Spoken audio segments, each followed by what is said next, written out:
Top quality और consistent performance के लिए सिर्फ सिल्वर पंप नाम याद रखना।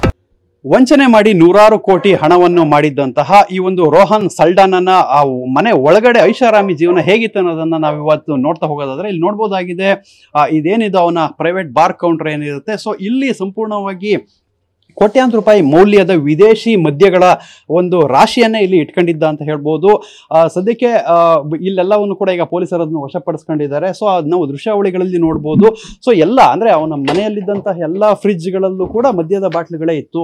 ಇಲ್ಲಿ ನೋಡ್ಬೋದಾಗಿದೆ ಏನು ಇದರೆಲ್ಲ ಕೂಡ ಮದ್ಯದ ಬಾಟ್ಲಿಗಳೇ ತುಂಬಿದ್ದಂಥದ್ದು. ಸೊ ಅದನ್ನೆಲ್ಲ ಈಗ ಪೊಲೀಸರು ವಶಪಡಿಸ್ಕೊಂಡಿದ್ದಾರೆ. ಇಲ್ಲಿ ನೋಡ್ಬೋದು ಇದೊಂದು ವಿಶೇಷವಾದ ರೆಫ್ರಿಜರೇಟರ್ ಮೂಲಕ ಕೂಡ ಆತ ಮದ್ಯವನ್ನ ಸಂಗ್ರಹಿಸಿದ್ದ. ಇಲ್ಲಿ ನೋಡ್ಬೋದು ಐಷಾರಾಮಿ ಜೀವನ ಹೇಗೆ ಇತ್ತು ಅನ್ನೋದನ್ನ ಇಲ್ಲಿ ನೋಡ್ಬೋದಾಗಿದೆ. ಮತ್ತೆ ಇಲ್ಲಿ ನಿನ್ನೆ ಇದೇ ಪ್ಲೇಸ್ನಲ್ಲಿ ಸಲ್ಡಾನ ಒಂದು ಮಲೇಷಿಯಾ ಯುವತಿಯ ಜೊತೆ ಕೂತ್ಕೊಂಡು ಪಾರ್ಟಿ ಮಾಡುವಂಥ ಸಂದರ್ಭದಲ್ಲಿ ಪೊಲೀಸರು ಆತನನ್ನು ಅರೆಸ್ಟ್ ಮಾಡಿ ಕರ್ಕೊಂಡು ಹೋಗಿರುವಂಥದ್ದು. ಸೊ ಈ ರೀತಿ ಐಷಾರಾಮಿ ಜೀವನ ಇತ್ತು. ಸೊ ಈ ಒಂದು ಲಿವಿಂಗ್ ಹಾಲ್ ಏನಿದೆ, ಈ ಒಂದು ಲಿವಿಂಗ್ ಹಾಲ್ನ ಪಕ್ಕದಲ್ಲೇ ಆತನ ಬೆಡ್ರೂಮ್ ಕೂಡ ಇರುತ್ತೆ. ಇಲ್ಲಿ ನೋಡ್ಬೋದಾಗಿದೆ ಇದು ಆತನ ಬೆಡ್ರೂಮ್ ಆಗಿದೆ.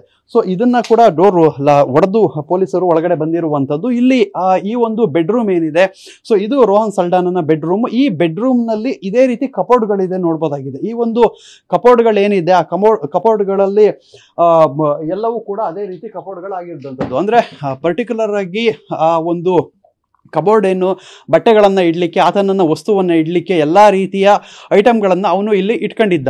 ಸೊ ಇಲ್ಲಿ ಇನ್ನೊಂದು ಏನು ವಿಶೇಷ ಅಂತ ಹೇಳಿದರೆ, ಆತ ಒಂದು ಹೈಡ್ ರೂಮನ್ನು ಮಾಡ್ಕೊಂಡಿದ್ದು, ಅಡಗುತಾಣವನ್ನು ಮಾಡ್ಕೊಂಡಿದ್ದ.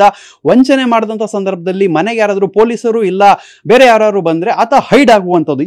ಇದು ಆತನ ಬೆಡ್ರೂಮ್ ಆಗಿತ್ತು, ಇದು ಅವನ ಕಬೋರ್ಡ್ ಆಗಿದೆ. ಸೊ ಈ ಒಂದು ಕಬೋರ್ಡ್ ಅಂತ ಕಾಣಿಸುತ್ತೆ, ಆದರೆ ಇದು ಒರಿಜಿನಲ್ ಕಬೋರ್ಡ್ ಅಲ್ಲ. ಇದನ್ನ ಓಪನ್ ಮಾಡಿದರೆ ಇಲ್ಲಿ ಕಬೋರ್ಡ್ನ ಹಿಂಭಾಗದಲ್ಲಿ ಇಲ್ಲೊಂದು ಡೋರ್ ಇರುತ್ತೆ. ಇಲ್ಲಿ ನಾನು ತೋರಿಸ್ತಾ ಹೋಗ್ತೀನಿ, ನೋಡ್ಬೋದಾಗಿದೆ ಇದು ಕಬೋರ್ಡ್ ಇಲ್ಲಿ. ಸೊ ಇದು ಡೋರು. ಸೊ ಈ ಡೋರ್ನ ಈ ರೀತಿ ಹಾಕೊಳ್ತಾ ಇದ್ದ. ಸೊ ಇದನ್ನ ಈ ರೀತಿ ಓಪನ್ ಮಾಡಿದ್ರೆ ಇಲ್ಲಿ ಅವನು ಬರ್ಬೋದಾಗಿದೆ. ಇಲ್ಲಿ ನೋಡ್ಬೋದಾಗಿದೆ ಯಾವ ರೀತಿ ಇಲ್ಲಿ ಇದೆ ಅಂತ ನೋಡ್ತಾ ಹೋಗೋದಾದ್ರೆ, ಈ ಒಂದು ಕಬೋರ್ಡ್ ಇಲ್ಲೊಂದು ಕಬ್ಬಿಣದ ಮೆಟ್ಲುಗಳಿರುವಂತಹ ಕಬೋರ್ಡ್ ಅನ್ನು ಏನ್ ಹಾಕಿದ. ಸೊ ಇಲ್ಲಿ ಈತ ಇಳಿದ್ ಬಂದು ಅಡಗುತಾಣ ಇಲ್ಲಿ ಕೂತ್ಕೊಳ್ತಾ ಇದ್ದ. ಇಲ್ಲೊಂದು ವಿಶಾಲವಾದ ಜಾಗ ಇದೆ. ಇಲ್ಲಿ ಏನಿಲ್ಲ ಅಂದ್ರೂ ಒಂದು 20 ಜನ ಇರುವಷ್ಟು ಕೆಪಾಸಿಟಿ ಇರುವಂತಹ ಸ್ಪೇಸ್ ಏನಿದೆ, ಈ ಸ್ಪೇಸ್ ನಲ್ಲಿ ಈತ ಅಡಗುತಾಣವನ್ನ ಮಾಡ್ಕೊಂಡಿದ್ದ. ಈ ಅಡಗುತಾಣಗಳಲ್ಲಿ ಆತ ಇರ್ತಾ ಇದ್ದ. ಸೊ ಈ ಒಂದು ಅಡಗುತಾಣ ಈ ರೀತಿ ಇರುವಂತದ್ದು.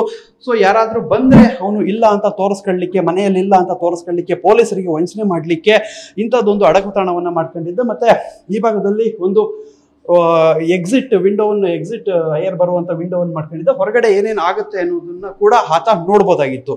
ಸೊ ಈ ಪ್ರಕರಣಕ್ಕೆ ಸಂಬಂಧಪಟ್ಟಂಗೆ ಈಗ ಪೊಲೀಸರು ಆತನನ್ನ ವಿಚಾರಣೆಗೆ ಒಳಪಡಿಸಿದರೆ ಸತ್ಯಾಸತ್ಯತೆಗಳು ಏನೇನು ಬರುತ್ತೆ ಅನ್ನೋದನ್ನ ಕಾದು ನೋಡ್ಬೇಕಾಗಿದೆ. ಕ್ಯಾಮರಾಮನ್ ರಾಜೇಶ್ ಜೊತೆ ಪೃಥ್ವಿರಾಜ್ ಬೊಮ್ಮನಕೆರೆ, TV9 ಮಂಗಳೂರು.